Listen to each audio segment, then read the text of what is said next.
Welcome to the show, sports fans. This is the Treasure Valley Prepcast on IdahoSports.com.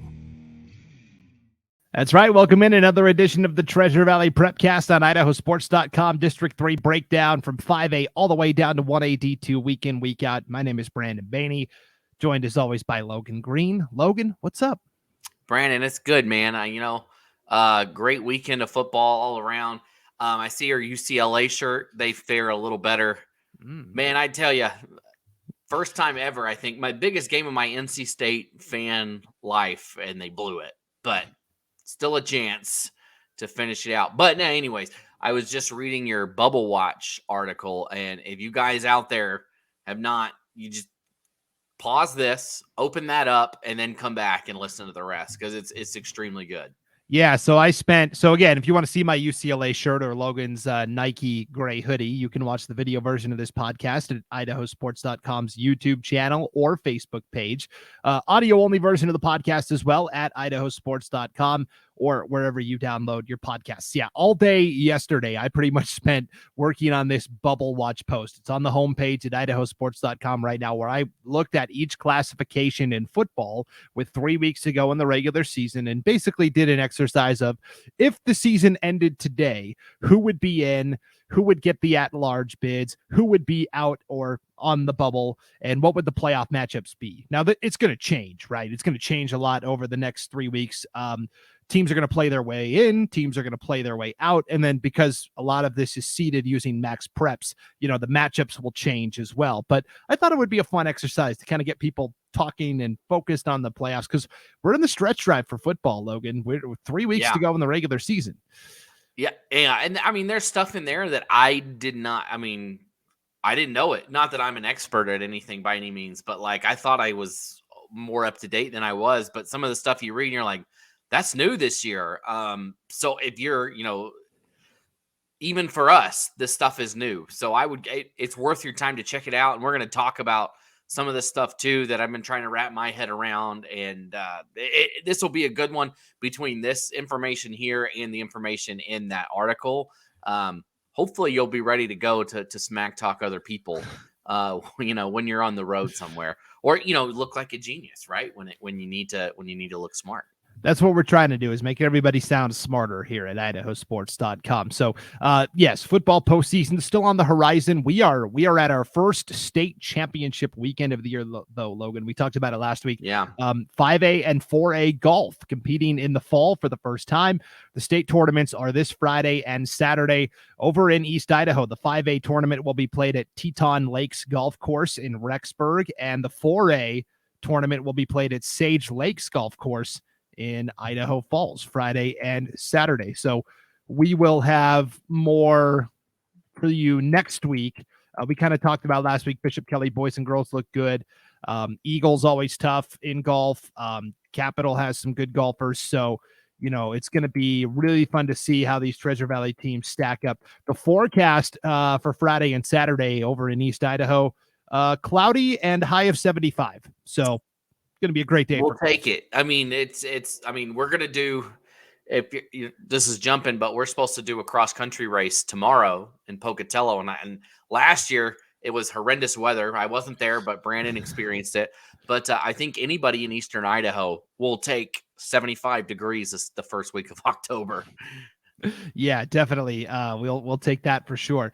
All right, let's also talk about the soccer postseason gets started later this week as well. Logan, district tournament play will start Thursday night for 5A girls, Friday night for 5A boys. They'll continue through the weekend. The 4A boys and girls will get started on Saturday, and then 3A gets started this weekend / early next week as well. So there's actually still regular season matches in 4A and 3A boys and girls soccer that will determine the final seedings. So we won't show you those brackets because they're not filled in yet, and there's a lot that could change depending on how it's the usual suspects though, right? Fruitland and McCall Donnelly girls, they actually played last night, Logan, and they tied 4-4.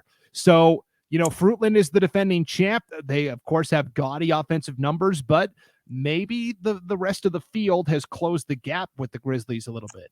Yeah, and we said this on another Prepcast that if you want to beat or play with Fruitland, you have to score goals, and you're gonna have to score at least 3 goals, right? I think that's the number we said. And McCall Donnelly puts up 4. They don't beat them, but they don't lose to them. And so that's the thing. They are gonna score at least 3 goals a game. That's what they do, right? I mean, how many does they have multiple players averaging that many? You've got to put it up, right? And so McCall Donnelly gets 4 on the board, and look out, they come up with a tie. So, I think that's the recipe: is if you can score, you got a chance. Definitely. And then, 4A competition, Caldwell boys look really strong. Bishop Kelly girls also look phenomenal. Valley View, kind of a dark horse in both boys and girls soccer. Ridgeview had a nice season as well. So we'll bring you more 4A, 3A soccer next week, and we'll actually have some results to talk about. But let's take a look at these 5A brackets. They're pretty much all filled in. The girls bracket is official. The boys bracket, I feel like is 95% accurate. So let's start with the girls, and I'll just share my screen so you can see the bracket. Now, friendly reminder, we've got all of the district soccer brackets up on our website, IdahoSports.com, right on the homepage, not just for Treasure Valley, but every district in the state, 5A down to 3A, so you can follow all the district action there with the brackets. But I will share my screen so everybody can see the bracket here. And if you're watching the video version of this, just make your screen full size so it's a little easier to read. If you're listening audio only, just go to our website, IdahoSports.com, and you can follow along with the brackets there. But this is the 5A SIC girls bracket, Logan. Look at all these playoff matches over here on the left. There are the top three seeds get buys because this is a 13-team league now. So Rocky Mountain is your 1 seed, Boise is your 2 seed, Eagle is your 3 seed, and that wasn't even decided until, just this past week. Rocky Mountain and Boise played each other very recently, and the Grizzlies emerged victorious in that contest. And because of that, they end up getting the number 1 seed. They finished with identical 11-1 records. And so for Rocky, they won that contest 2-0 last Monday. And so that's what gave them the number 1 seed. But it's the same teams we thought coming in, right? Rocky, Boise, kind of the 2 favorites. Yeah, and they get those big buys, and that's big, right? You don't have to play those going on Thursday, which is tomorrow if you're listening to it. It's on Thursday. But then they get that break. Saturday they play those games, and then they move on to Monday's semifinals if they can win one of those first round games. And you got to like those 2 teams as well as Eagle to come away and meet in the semifinals. Yeah, so Middleton and Bora will be the host sites for this 5A girls tournament. The play-in matches take place tomorrow at Middleton and Bora. Number 4 Centennial against number 13 Meridian. Number 5 Owyhee will play number 12 Nampa. Number 6 Timberline against number 11 Capital. Number 7 Middleton against number 10 Bora. And the 8-9 matchup is Mountain View against Cuna. Which is a team, Logan, that's in this play-in round that you think has dark horse potential to go on a run? I like whoever usually is sitting at the 4 spot. So Centennial, they're going to play a 5 team, and potentially you look at, whoever comes out of that mountain. Is it Mountain View and Cuna? Sorry, I got to look at my bracket. That's a little more bigger, right? No, yeah, they'll play Owyhee Nampa, right? So they're going to play that winner, and then you've got a 1-game opportunity to take down the big dog, right? And so I think Centennial, I don't know why, it just seems like in playoff matchups, that 1 versus 4 in a semifinals, I don't know what it is. It trips people up. You saw it last year in the 4A basketball tournament, right? Valley View was the 4, and they beat number 1 Middleton, who Middleton hadn't even been, no one was close to them in basketball during the regular season, and then Valley View beats them. So I've always been a fan of that 4 spot when they get to the semifinals to maybe take a little piece. The 1 is looking for the state, for the championship where they've been looking all year long. The 4 looking to make something happen. And so if I have a dark horse, I like Centennial to potentially push. I'm not saying they're going to win, but Centennial to maybe make a little, push against Rocky. But I think at the end of the day, Rocky still takes it, but I just like the spot Centennial is in. Yeah, I really like Centennial as well. I'm inclined to agree with you, and I hate agreeing with you, Logan. So I know, you must, yeah, most people do. right? It's not often that people agree with me. Right. So Centennial got the 4 seed over Hawaii by beating the Storm Monday night. They won that contest 2-0, and that basically decided 4th and 5th. And then also, I know it was way back in August, but Centennial did defeat Rocky Mountain 2-1 earlier this year as well. So that's kind of an important piece of data as well. The other interesting thing, if you look at the bracket here, Logan, the top, so the 2 teams that qualify for the championship automatically get to go to state. And then the 2 teams that win the loser out contests on Tuesday, the 11th, get to go to state. And usually what's happened in the past is that then when you're down to the final 6, right, you've got the final 4 on the loser side. The 2 teams that lost in those loser games would then play for the 5th and final spot to state, or a chance to go for a play-in game.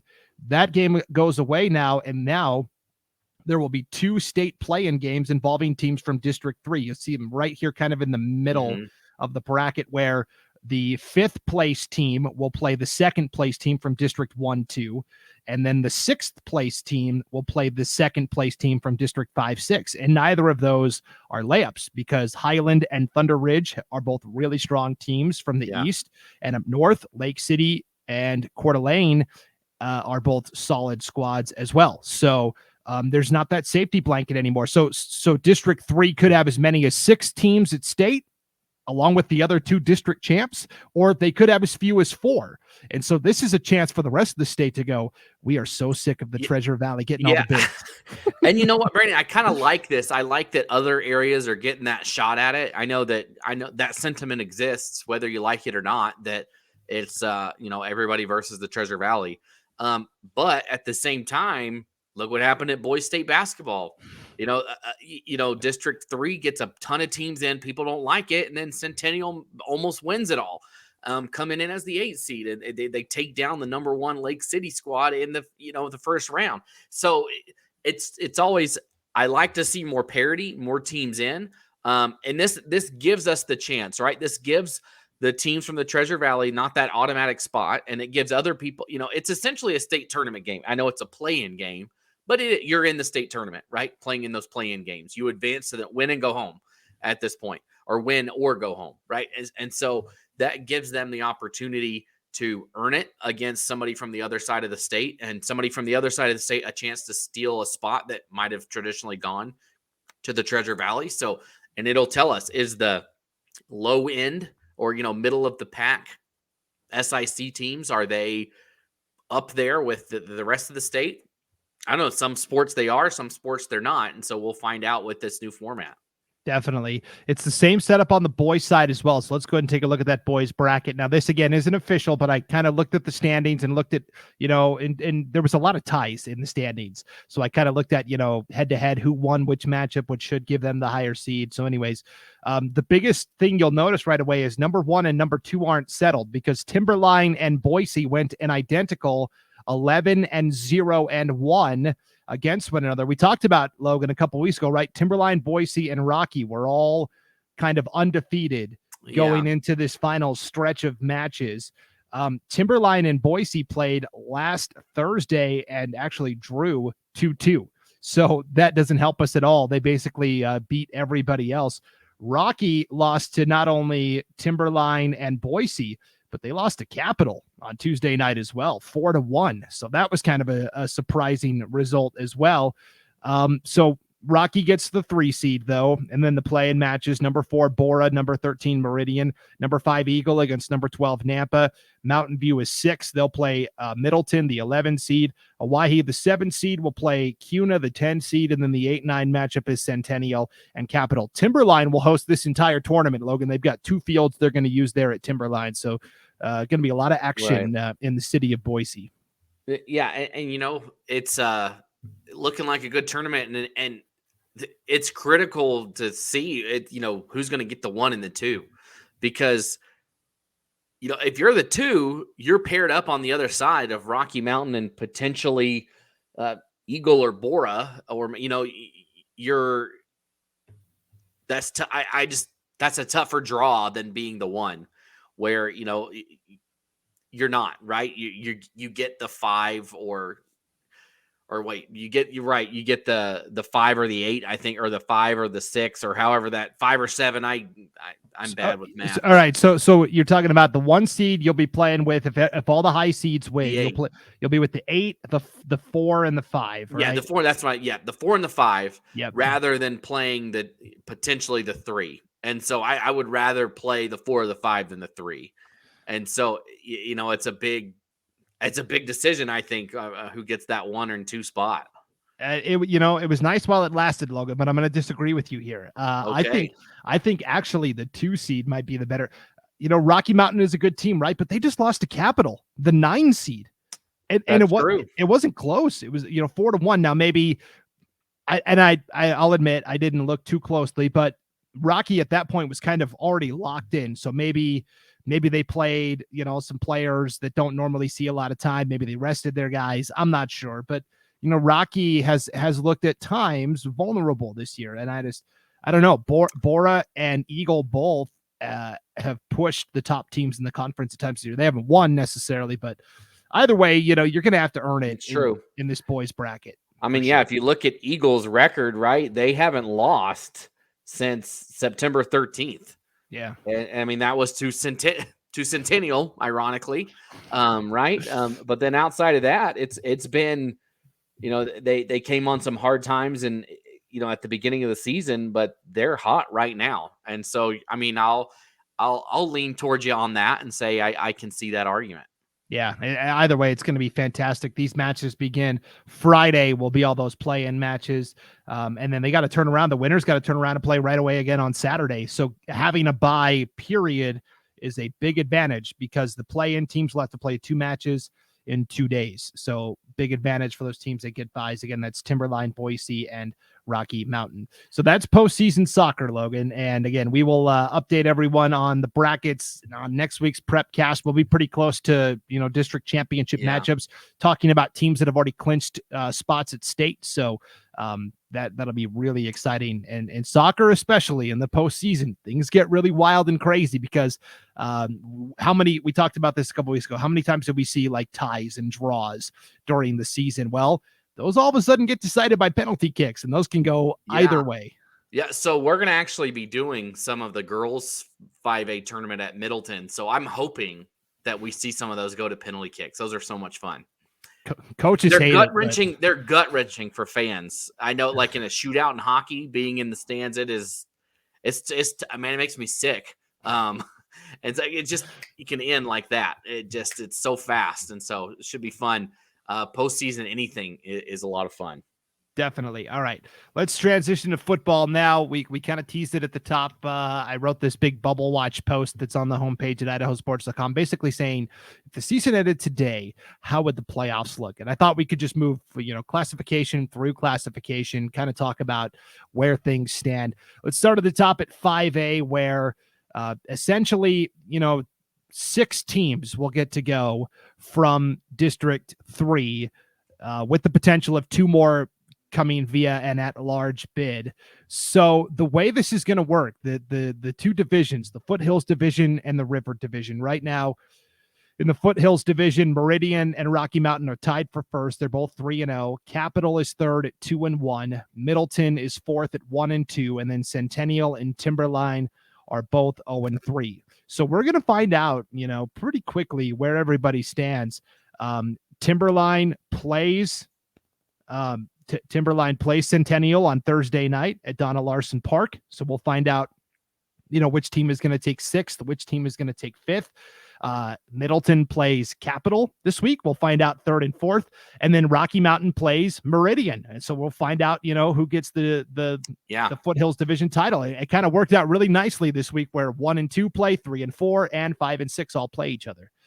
Yeah, and in those standings all year long, it's been Capital has been on top of Middleton just because they played the lower 2 first, right? They played Timberline and they played Centennial early. While Middleton, on the other hand, played Rocky and Meridian, and got those out of the way. So Capital coming in off of a loss to Meridian and Rocky, or or just to Meridian, or who did they play? They played Rocky last week, Rocky. I think. Yep. And they got beat pretty handily. I like Middleton in that game to beat Capital. I've seen them a few times. I think they're gelling at the right time. They got their tough ones out of the way. And I know everybody loves Rocky, but I think Meridian takes them. I do. I think that Meridian gets it done in that one. So, and I honestly, that 5-6 one, that one's a toss up. I don't know. I don't know if it really matters that much at the end of the day either. Somebody's going to win, but both teams just have underachieved from what we thought they would be this year. Definitely. They're both 0-6 overall, both 0-3 in the division. If we look at the River division, this has 7 teams in it. So currently Eagle and Mountain View tied for first. They're both 4-0. Nampa comfortably in third at 4-1. You've got Bora and Cuna both tied at 1-3. Cuna technically in fourth place because they beat Bora head-to-head in overtime, 35-28. So Cuna is 4, Bora is 5. Owyhee currently 6th at 1-4, and Boise is 7th at 0-4. Eagle and Mountain View also play this week, Logan. A Friday night in Eagle in a game that will decide, who's in the driver's seat in the River division. Yeah, so I think we're getting the 1-2s cleared up this week. I mean, obviously, Nampa and Mountain View have a chance, have one game to determine that, but for real, officially. But I think we're going to see our 1 and our 2 determined this weekend. Definitely. Nampa had a very tight win over Owyhee last week, 26-24. Now the Storm will finish the regular season. They have a bye next week, so before the cross-divisional playoffs that we'll get to in a moment. But they finish with Cuna. So Cuna with a win on Friday night against Owyhee can pretty much lock up fourth place, which is important. Because as we look ahead to the last week of the regular season, October 21st, you'll notice none of the SIC teams have games on the schedule. Most of them will be playing because for the second year in a row, they're doing this, actually third year in a row, they're doing this cross-divisional playoff series that will determine the 6 auto bids to the playoffs. So the way it works is in 3 weeks, the top 2 teams in each division will play each other in the SIC championship game. So it's either going to be, it's going to be some combination of Meridian, Rocky Mountain, Eagle, and Mountain View. Whoever wins those matchups Friday night will probably meet in that SIC championship game. So 1 versus 1. From there, it doesn't matter if you win or lose the SIC championship, you're getting a bye. The 2 participants in the SIC championship game get automatic byes into the 5A quarterfinals. How do the other 4 playoff bids from District 3 get settled? Second place from the Foothills division will play 5th place from the River division, and then 3rd place from the Foothills division will play 4th place from the River division, and vice versa. So the 2s will play the 5s, the 3s will play the 4s. I believe the 6th place teams will both play each other. And just kind of a game that has no playoff implications whatsoever. And then whoever takes 7th in the River division, I think is just out of luck. They don't get to play that last week because there's an odd number of teams. So, if we look at this, let's just go with what you are projecting here, Logan. You like Meridian over Rocky, right? Yeah. And I think I like, it's always tough on, you know what? Let's say, I've been thinking about who I think will win this one. But I think Eagle gets it done. So I like Meridian and Eagle to play each other in that cross SIC championship game. Okay, so in this scenario, Meridian and Eagle are playing for the SIC championship. They both clinch bids to the playoffs. They both get first round byes. From there, Rocky Mountain, the 2 from the Foothills, would play Bora, the 5 from the River. So Rocky versus Bora. The winner of that game gets a playoff bid. So if Bora springs the upset, Bora gets that playoff spot. It's basically a play-in game. So, they set it up to where the second place teams have the easier path, but nothing is guaranteed. So Rocky Mountain would play Bora in this situation. The 2 from the River division, Mountain View, would play the 5 from the Foothills, either Centennial or Timberline, whoever wins that game. And then the 3s would play the 4s. So you would have Middleton hosting Cuna, and you would have Nampa hosting Capital. Interesting battles. Yeah. Yeah. I think that those are all, the top matchup will be a good one. The 2s and the 5s, I think, will be pretty handily handled by the 2s. But outside of that, those 3 and 4 matchups, I think those are going to be good games. I think they're going to be great matchups. I mean, what we're thinking here, maybe CUNA and Capital, and then Middleton or CUNA and Middleton, and Nampa and Capital. Yeah, it's crazy. Just think that I think you got to like the chances that Middleton and Nampa have. Those two were written off long ago at the beginning of the season to finish in last, and here they are possibly taking 2 of the 6 spots from the district for state. Definitely. Now, you could lose one of those cross-divisional playoff games and still get in via an at-large bid. And in fact, currently, I think, if that happened, I do think a 7th bid would be available from the SIC. Right now in our projections, we have CUNA getting that last at-large bid. They can certainly play their way in. I basically just took the top 3 teams in the standings and gave them the 6 auto bids for this exercise I did on the website. But basically the competition for the at-large spots is going to come down to whoever takes 3rd up north, because Lewiston, Coeur d'Alene, Post Falls are all 3 really good teams. And then whoever takes 3rd from District 5 and 6, whether that's Highland, Madison, or Rigby. Highland, especially right now, would be out of the playoffs because they're 3-3 overall, Logan, but they don't have a single win against 5A competition. And that is how the at-large bids are decided. It's not decided by Max Prep's rating. It is decided by your winning percentage against 5A teams or out-of-state opponents with 5A enrollments. So if you're a Boise school and you're trying to get an at-large bid, you don't want to see Post Falls. Post Falls has a slew of wins against Washington schools that would basically give them a spot, no problem. Teams you want to see are like Lewiston. Lewiston hasn't been able to play as many 5A opponents as they'd like to. Highland, certainly, really, their only 5A games so far have been to Lehigh, Utah, and Meridian. They lost both of those. So they need to go on a run in conference play to get one of those auto bids. Otherwise, they're going to be in trouble. And, Madison as well as a team that hasn't, they played a lot of 4A schools. So I really do think it's going to come down to 3rd place from the north and the 7th team from the SIC. I think East Idaho only gets 2 teams into the playoffs. Yeah, so. And I honestly, I think Highland will take care of. I think Madison's the one out, personally. I think Madison has an early season, but they did lose to Owyhee. Highland came over and played Meridian, but that was a battle, right? And so that was a close one.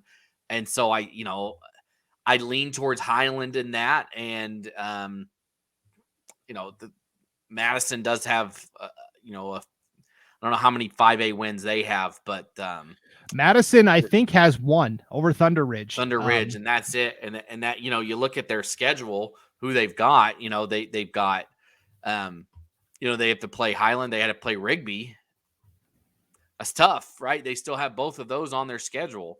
I think Highland personally because Highland's going to play Thunder Ridge at some point, right? I believe. Yes. And they should take care of business there. I think they take care of business against Madison. So I think Highland kind of is going to move up in there. But like you said, I think that at least one team here is going to get an at-large bid. So I think you're in a good position.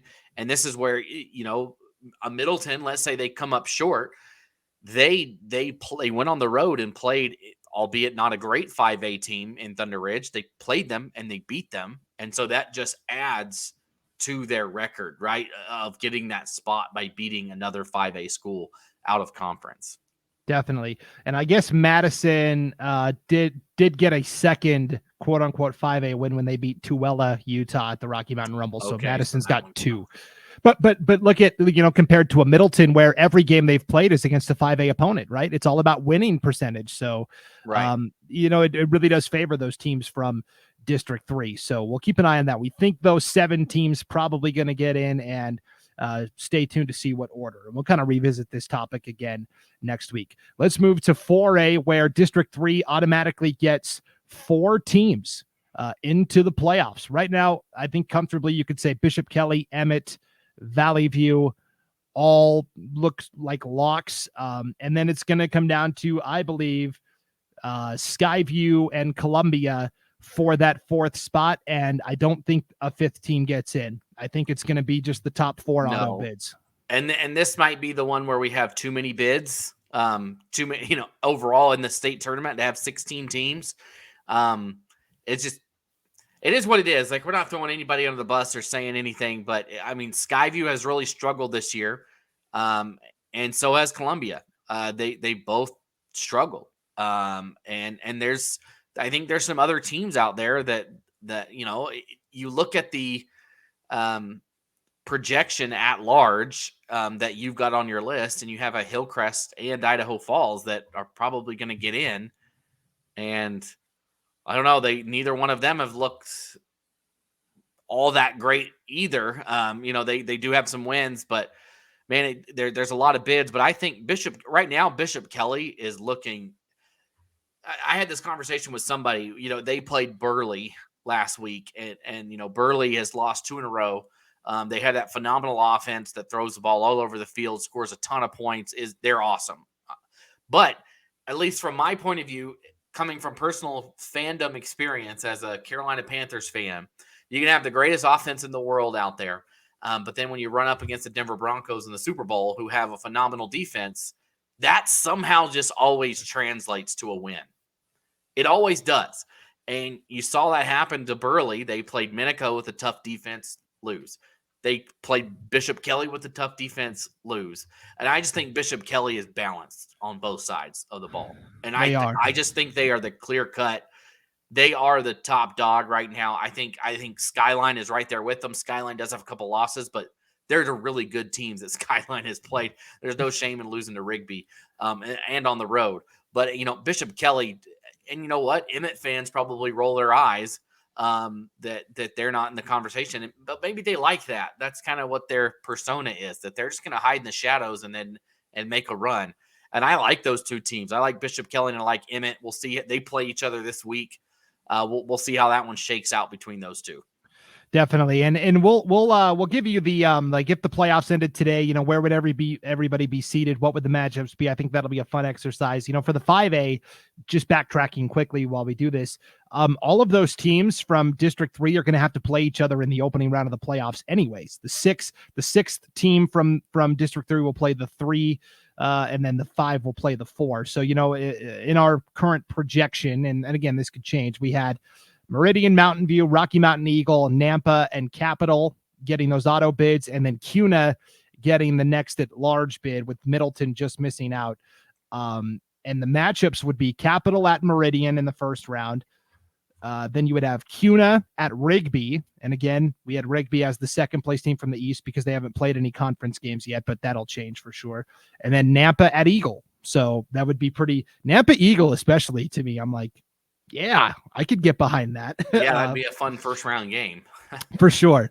You talked about Bishop Kelly being the best team in 4A football. This is what made me think of doing this. They are the number 1 team in the state for 4A football in terms of max preps rating. So if the playoffs ended today and Bishop Kelly wins District 3, because the 5 district champs automatically get the top 5 seeds, BK would be the 1 seed, and they would get to host all the way through the playoffs, which would just be humongous. Yeah. I will mention that Skyview does have a leg up on Columbia for that 4th bid. They did beat Columbia 2 weeks ago. So right now, Skyview definitely holds the cards. They can't afford to slip up against, they still play Ridgeview, so they can't slip up there. Columbia needs a little help to get that 4th slot. Bishop Kelly plays Emmett this Friday. That will pretty much determine, I think, 1st and 2nd, although Valley View also finishes the year still with Emmett. Or Emmett also finishes the year with Valley View. So Valley View could make things interesting as well. Emmett is the team that holds their destiny in their hands. They play BK and Valley View still, right, in 2 of the final 3 games. But anyways, if the playoffs started today, Bishop Kelly would be the 1 seed, and they would actually host Skyview, the 16 seed. So that would be a divisional matchup right away in the opening round of the playoffs. That would be the only home game besides Emmett. Emmett would be the 8 seed in this scenario, and they would play the 9 seed Burley. Yeah, when I saw that, I said, man, that's a tough matchup because Emmett's a good team, but they'll get in shootouts. We saw it in that opening game against Blackfoot, where Blackfoot put up a lot of points. If you give Burley any sort of opportunity on defense, they're going to exploit it and take it and win it. And so that would be a tough game for Emmett. I think if there's anybody Emmett doesn't want to see in the first round, I think that would be my guess, is they don't want it to be Burley. Yeah. And again, this will change. It's kind of a fun exercise to do right now, but the other matchup would be Valley View as the 12 seed at the 5 seed Pocatello. I will tell you, Pocatello would be the 5 seed only because they won District 5. Otherwise, they drop all the way down to like the 12 seed in terms of overall Max Preps rating. And we know that Valley View last year went on the road as the 13 seed and knocked out number 4 Minico. So the Falcons would be right back in that road warrior situation. And you know what? I mean, District 5, not very strong this year. No. So you would, again, hypothetically, this is all going to change 1,000 times over before it actually gets there. But if that was the case, I just like Valley View in general. Like you said, they're just a pesky team that somehow finds their way to win when they want to. Yep, for sure. All right, let's move to 3A football now, where District 3 will get 3 bids automatically. Weiser, Homedale, Fruitland are all 2-0 in conference play. They all still play each other. So this will all kind of be determined here over the final 3 weeks. Right now, though, short of, McCall Donnelly springing an upset over somebody, I think those are the 3 teams we'll see. It just is a matter of, what order do they finish in? And then in terms of there are 3 at-large bids that get awarded as well. And right now, with our projections, we do have McCall Donnelly taking one of those. In fact, the last at-large bid. They would be the last team into the playoffs right now if it started today, because it's based upon your Max Preps rating. Go ahead. Well, just saying, like, you on the list too, on the bubble, Payette is right there. So I think that McCall Donnelly Payette game is almost essentially like it will be almost a play-in game. Yes. When the time comes around for that matchup. Yeah, that's going to be a tremendously important game. That will be next Friday in McCall. So that'll be a huge game for the Payette Pirates, who, let's not forget, were a play or 2 away in that Kansas City tiebreaker last year from getting to the playoffs. So they had a big one over Fruitland at the end of the year last year. So, we think right now 4 teams from District 3 are probably going to get in. Homedale, Fruitland, and Weiser, and then whoever wins that Payette McCall Donnelly contest, I think, looks pretty strong. The way I seeded the teams was basically who had the highest Max Preps rating. Right now, Weiser has the best among the 3 teams that are undefeated in league play. Homedale has the second highest. Fruitland has the 3rd highest. So that's how I seeded it. Weiser right now has the 2nd highest Max Preps rating in all of 3A football, only behind Sugar Salem. And that's important because they expanded the playoffs this year, Logan, in 3A. It used to be 11 teams. Now it's 14. And then it used to be the 5 district champs all got buys. Well, this year, only the top 2 teams get first-round buys. And I think this is good for 3A. There's a lot of good teams this year. I mean, Teton, that was the one I was looking at the Friday Night Flash during my game, and I almost was taken aback when I saw the score, what they were doing to Snake River. Like, that Teton team is very good. And so in the past, we've seen teams from District 6, only 2 of the 3 get in, and it was just a shame to see that. And this year you could potentially see all 3 in, which I think is correct. That South Fremont, Sugar Salem, and Teton, 3 of the best teams, all deserve to be there. So that works in their favor. And then, of course, the big one is this Friday night, and it's on Idaho Sports. That Homedale Weiser game probably decides who wins the district. And we'll have it covered for you, so be sure to tune into that one. Of course, Weiser, one of the great places to watch a football game, so if you can't be there, just watch it on Idaho Sports. Definitely. That'll be a huge matchup ahead of both teams still having to play Fruitland over the final 2 weeks of the season as well. So again, if the playoffs started today, here's how it would look. Weiser would be the 2 seed overall. They would receive a first-round bye. Then you would have Homedale as the 6th seed because the top 5 seeds automatically go to the 5 district champions. So Homedale is really like 4th in Max Prep's rating, but they get pushed down to 6 behind a couple of district champs. They would host Timberlake, the number 11 seed up north.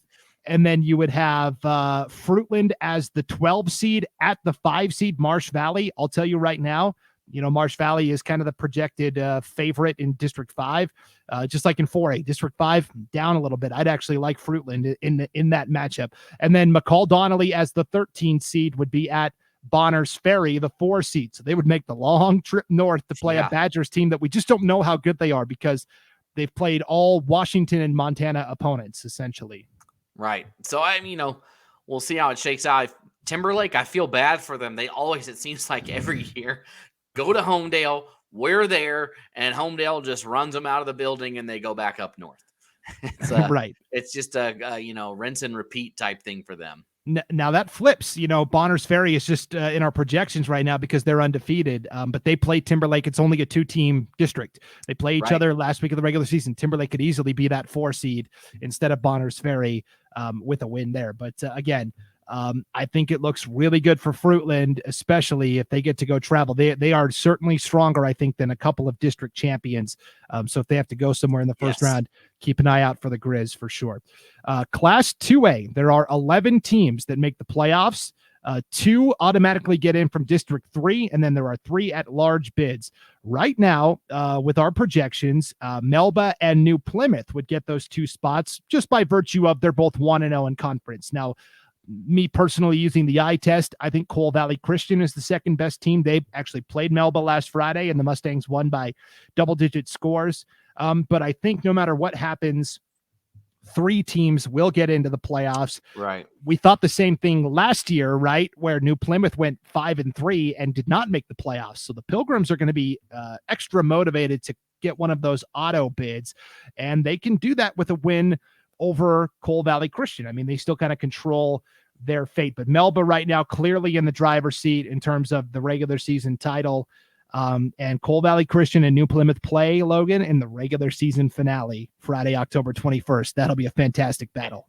Yeah, and I think New Plymouth did themselves a huge favor early in the season. The opening week, they won at home against Payette, a 3A team that's not looking very bad this year. That is probably around a 500 team. Will that carry them in those rankings, right? Will that help them out if they do need one of those at-large bids? Maybe it helps them more than it did last year, which didn't at all. So definitely. On the bubble right now, Nampa Christian, they've got work to do. They're 2-4 overall. They would need to, they would need to stockpile a win and probably 2 to be safe. The problem is they only have 2 games left, Logan. They play New Plymouth Friday, then they have a bye in 2 weeks, and then they wrap up at Melba. So it's going to be a tough road for Nampa Christian. Yeah, I think, they won it. They won the district last year, but just a lot of turnover there for the Trojans. And I think the other teams just got the best of them this year. Definitely. So the 5 district champions automatically receive first round buys, and then the remaining 6 teams will play each other in 3 playoff matchups. So we think Melba looks pretty good to get a bye. They would be the 2 seed right now. They have the second strongest Max Preps rating among district champions. The caveat being that Westside lost to Bear Lake by 1 in overtime. That's going to drop them from the 2 seed all the way down to the 6 seed. They can't be any higher than 6 because they're not going to be a district champion in all likelihood. So Melba would be the 2 seed, which would be pretty huge. And then among the 5 district champions, the top 4, according to Max Prep's rating, would get to host in the quarterfinal round. So Melba could be home all the way through the semifinals if they keep it up. Yeah, and they couldn't have asked for a better result over there in Eastern Idaho, right? Because Melba's sick of going to North Fremont. It seems like they do it every year. They did it this year. And, if North Fremont holds out, they finish 1. And, Melba would much rather meet them in a state championship game. But you look at those teams that are always tough in 2A, Westside, Bear Lake, Firth, if you're a Melba, you don't have to go over there. They got to come here. And that's I think it's a big advantage. I think it's big for them that usually they're the ones that have to travel. So if they can hold out with that 2 spot, I think it favors Melba well. and that it just seems like they always have to travel. Everybody does it. Nampa Christian had to go play at Bear Lake last year. Melba had to go to North Fremont. It seems like District 3 is always going to Eastern Idaho, and big game by Bear Lake beating West Side. That kind of opens the door a little bit for us here. Definitely. And I just realized this is why it was good we walked through this, Logan. I've got to make an adjustment on the website. I missed placing New Plymouth on the bracket here, but the way the matchups are slated to work this year in those opening round games, right now it would be number 9 Coal Valley Christian as the 9 seed. They would be at the 8 seed Firth. That would be a pretty interesting matchup. New Plymouth would also have a playoff game, but the 2A football committee has the discretion to modify the bracket based upon extensive travel for one team, or if it's a matchup of 2 teams from the same division. So, for example, in this scenario, we've got Coal Valley Christian at Firth, and we've got Grangeville going all the way to West Side. Well, that would be the 3rd year in a row that Grangeville has had to travel all the way to West Side, which is, would the committee make Grangeville do that again? I don't think so. They'd probably shift the matchups. So now Grangeville would get to play a Coal Valley or a New Plymouth, somebody closer. And that would force West Side to then have to play, at least in this scenario, Firth. And that's been the state championship matchup the past 2 years. And that would be a first round game. So we'll have to keep an eye on what the 2A selection committee does with those first round matchups. That could be a fluid situation. Yeah. And that'll be interesting too, because do you put Firth and West Side in a first round matchup? Because they're in the same conference, right? Oh, they're different. Oh, no, that's right. District 6 and District 5. So, I mean, that would make sense on paper, right? To do it that way. Yeah, it'll be interesting. I'm sure Westside and Firth are saying, no, don't. Wait, right. I don't want to play them in the first round. Yeah, that would be pretty crazy for sure. So we'll keep an eye on that for sure. But we think three teams from District 3 likely to make it in. Let's go to 1A D1. This is probably where the biggest, revelation occurred last year. In the past couple of years, 1A D1 has basically said the 5 district champs automatically get in. The remaining 6 slots go to the next best teams according to Max Prep's rating. And if your league only gets 1 team, then so be it. This year, they've kind of changed it. There's only 4 districts now. And from there, they decided that, you know what, we are going to give away some auto bids based upon districts. And so District 3 gets 2 bids into the playoffs. I'll admit, this wasn't on my radar, and that's on me. That's bad info from me. I should have been in front of this to relay this information, because now all of a sudden we talked about Rimrock. Are they going to have a good enough Max Preps rating to make the playoffs? It doesn't matter. District 3 automatically gets 2 teams. And so Rimrock, by virtue of beating Wilder last Friday, I think has that second slot all but locked up. Yeah, I mean, you look at their schedule the rest of the way out. They got Notice, who everybody's going to lose to, that plays them. But I believe they have Idaho City. And you know what? I think they can take care of the Wildcats. And looks like they have that inside track. And that's kind of wild to think about. I mean, last year, I think it hurt. District 3.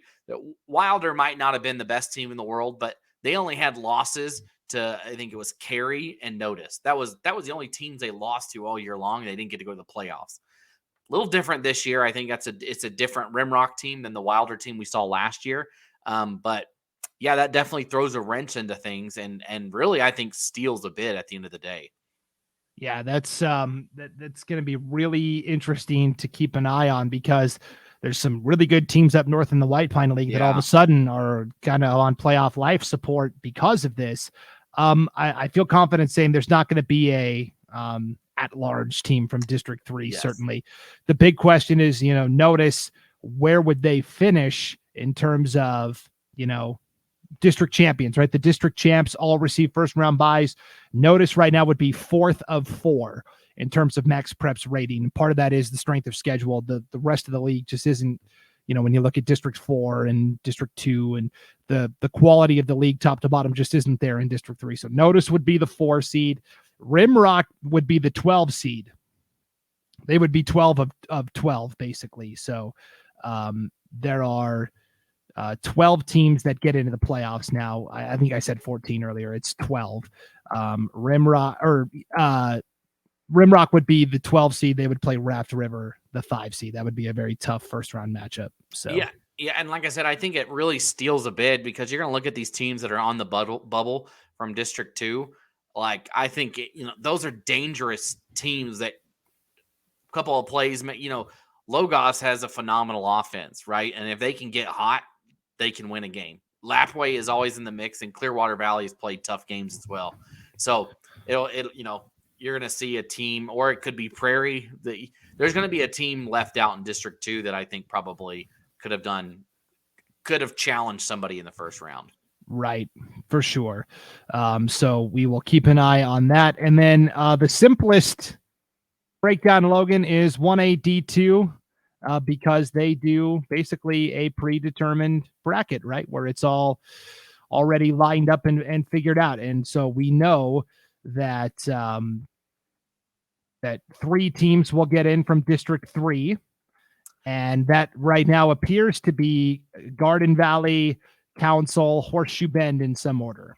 Yeah, and I think it stays that 3. We saw Tri-Valley play Garden Valley last week, and Garden Valley, again, just scored a ton of points and didn't give up a lot of points. The Wolverines are undefeated right now, and they have a big game this week. I think you're going to see the big couple of games for Garden Valley coming up, right? So they play at Horseshoe Bend, and then they have to play Council. And those 2 games are going to determine where 1, 2, and 3 line up, right, in the standings. And so and we're hoping to have that Horseshoe Bend Garden Valley game on Idaho Sports, and it's going to be a good matchup. I think whoever wins this, I think is at least second. If Garden Valley wins, do they have a chance against Council? I mean, everybody does, right? And they haven't played, and we've all been talking, and it's all on paper at this point, so they got to play each other. But the way they've played has looked well. It hasn't been against the best competition so far, so we'll find out. But yeah, 1, 2, and 3 I think is pretty set from District 3 for 1A Division 2. I think it's those 3 in some way, shape, or form. Yep, it's going to be really fascinating to see how that unfolds. We'll find out where Garden Valley stands. I will mention that Tri-Valley does have an outside shot at running the table here. They're not done yet, but they will have to win out. They play Horseshoe Bend on the 14th, and then they play Council on the 21st. So Tri-Valley could also play their way in. Yeah, if they can win out, then they play themselves right in that competition, or right in that conversation. Yes, for sure. So clear as mud. And we went a little long on the podcast today, but there was a lot of good, football stuff to break down. I know everybody's starting to look ahead to the brackets and the playoff matchups and, where would everybody slot in. I will say that for 1A D2, the matchups, if the playoffs ended today, it's all predetermined, right? So Council, as the champion, would get a first round bye. The second place team, right now in the standings is Garden Valley. Second place has to travel. So really, it doesn't matter if you're second or third, you're traveling somewhere. Garden Valley would travel to the second place team from up north. That'll come down to Timberline of Weippe and Lewis County, more than likely. And then the third place, you definitely want to avoid third place, Logan, because the only district champion that does not receive a first round bye is District 4, which is arguably the strongest conference, right? You've got Castleford, Dietrich, Camas County. Castleford and Dietrich actually play this Friday for basically the league title. So right now in our projections, Horseshoe Bend would be at Castleford. Horseshoe Bend lost to Camas County by a lot, and Camas County got pretty well beaten by Castleford. So, if you take the transitive property legitimately, that's not a good matchup for Horseshoe Bend and for potential first round game.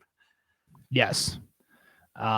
That would be a bad scenario for Horseshoe. So Horseshoe Bend really needs to win this game Friday night. You got to finish. You don't want to be third, like you said. Yeah. Anywhere but third, it's just that's not the spot you want. So this is a big game this Friday night between Horseshoe Bend and Garden Valley. Could determine who gets second versus who is third. And so big opportunity here.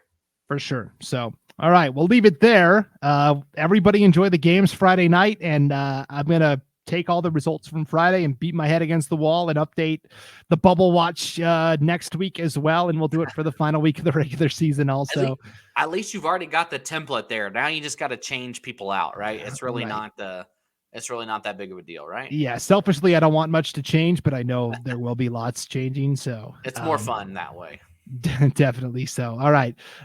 Enjoy the competitions this weekend, everybody. Postseason is here. We'll talk state championship golf. We'll talk soccer districts. And of course, we'll talk more football on next week's show as well. For Logan Green, I'm Brandon Baney. Thanks for tuning into the Treasure Valley Prepcast on IdahoSports.com.